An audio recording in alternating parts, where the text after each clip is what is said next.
guys, welcome to the full review of the LG G Vista. So let's jump in and I'll tell you what I think about all the features that I go over in a review. First thing is the screen. The screen on the device is 1280 by 720. I have it, I think right now at like 38% or something like that. Or the screen is pretty good in broad daylight though. In direct sunlight, it's not very good. So that's kind of a bummer. But the screen overall it's okay. You know, it doesn't have Gorilla Glass or anything, so but it's still good. The body of the device, I like that. The body is solid. It's all plastic, and it's kind of a slippery plastic, which is not. It's a little uncomfortable, but I'm used to it. So, but the overall feel of the device feels fantastic.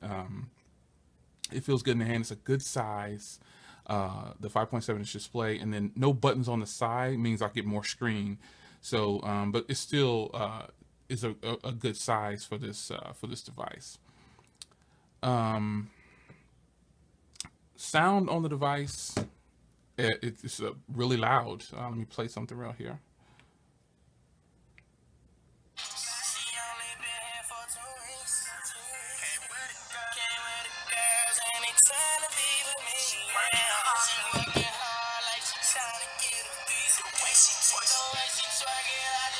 So sound quality is pretty good. It'll definitely be loud enough to get the job done when you're trying to listen to something and it's in a pretty loud area. That you won't have a problem with that. Let's see, cameras. What can I say? This is an 8-megapixel camera, but it has that laser focus or whatever. It's really good. But I was actually shocked with the front camera. The front camera is actually really good, man. This is a really nice front camera. I was pretty pleased with that. They'll get the job done, whether it be Facebook or personal videos, whatever.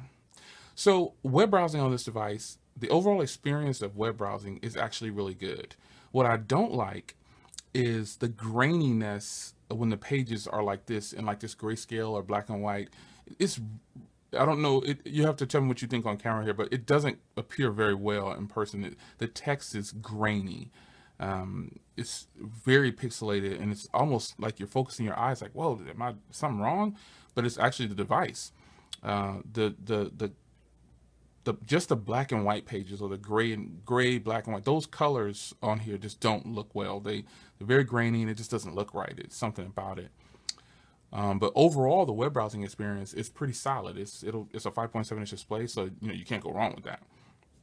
So next thing is the processing power behind this thing. This thing has a 1.2 gigahertz Qualcomm Snapdragon 400 processor, so it should handle things very well. But in my experience, and I just think it's the way Android is optimized.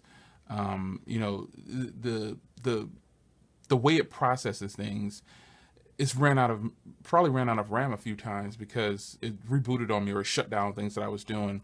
Like I've had like 5 random reboots already. It's like, wow, you serious? And it always happens when I'm watching a video. That's the strange part. It always happens when I'm watching a video. So I don't know. It can't handle that for some reason, but a 5.7-inch display, I want to be able to stream or just watch a regular video. It did it with both. It did it while I was streaming and also did it while I was watching a regular video. So I don't know if it can handle streaming very well. So that's just my experience. It could be a defective device. Who knows? Next is call quality. Call quality on this obviously is great. I got some HD calls that came in. It was fantastic. No problem. I think you'd be happy with the call quality on this one, whether it's AT&T or T-Mobile, it won't matter. This is a really good, this one has great call quality. And I have my T-Mobile SIM card in here right now, but on both I've tested it and it's pretty good. It'll get the job done. As far as features go on the device, it's still the typical LG setup. Nothing fancy. This is their new layout though. So they have the new icon setup and the way it looks, a more flat look to it is what people are saying, the way it looks. But overall, I think as far any kind of special features that this phone has, nothing new, nothing spectacular about it that other LG devices don't already have. So that's like on this device, it's got the one hand and all the shortcut key, but the shortcut keys are the volume up and down rockers. So, it's nothing. Well, it has dual window. That's something nice.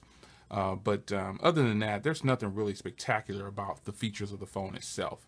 So, you're going to get a good set of, the phone itself is great, but there's nothing that makes this phone stand out because we're already used to the button layout on the back because we've seen it on some of their other phones. So, you're getting basically another phone in that lineup in the G series.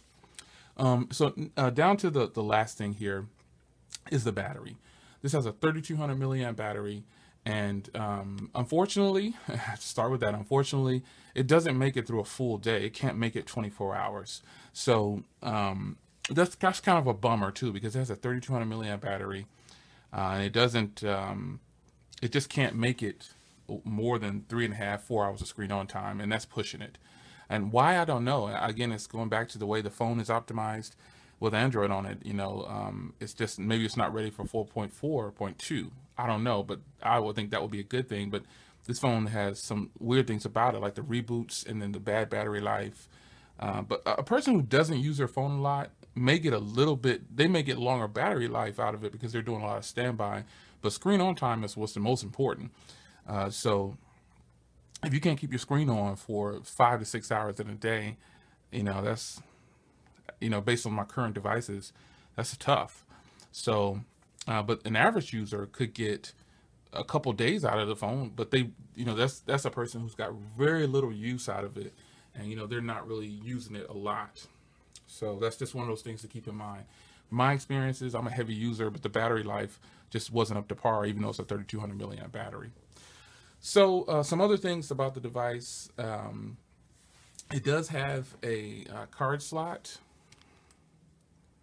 That's a little notch on the side here. It does have a card slot. It stacks on top of the SIM card, and it can take up to a 32. I haven't tried a 64 because I was formatting all my 64s and I've got stuff on there. I was like, I'm just gonna grab one of these 16s and put it in there, But nonetheless, it can take, officially it can take up to a 32, but most phones who say 32 can take 64. So overall, how do I feel about this device? I think it feels great in the hand. Still a little slippery, but case can solve that. The look of the device, the feel of the device, it feels pretty good. I think it's really nice. Would I recommend the phone? I definitely would. It's only $350 off contract, and then it's $49 on contract for 2 years, or you can do AT&T's monthly plan where it's like $14 or $17 a month, up to you. My overall rating for this device is about a 7, and that's on the lower side because the random reboots and the bad battery life, the grainy text on the screens, that's a huge drawback. And then one thing also I wanted to point out, signal on this phone is not very good for Wi-Fi or the cell phone signal. Both of them were actually pretty bad. Like all of my cell phones, I can walk, like I'm upstairs in the office, and I can walk all the way down to the front door, which is a long way from here, and they'll still keep Wi-Fi service. This phone dropped Wi-Fi service at the front of the house, and I was shocked by that. I was like, wow. But nonetheless, it did. But at least it can take the 5G on the I have 5 gigahertz on my router, and this phone can handle the 5 gigahertz. A lot of phones can't, but I'll run the speed test here and I'll show you what I mean.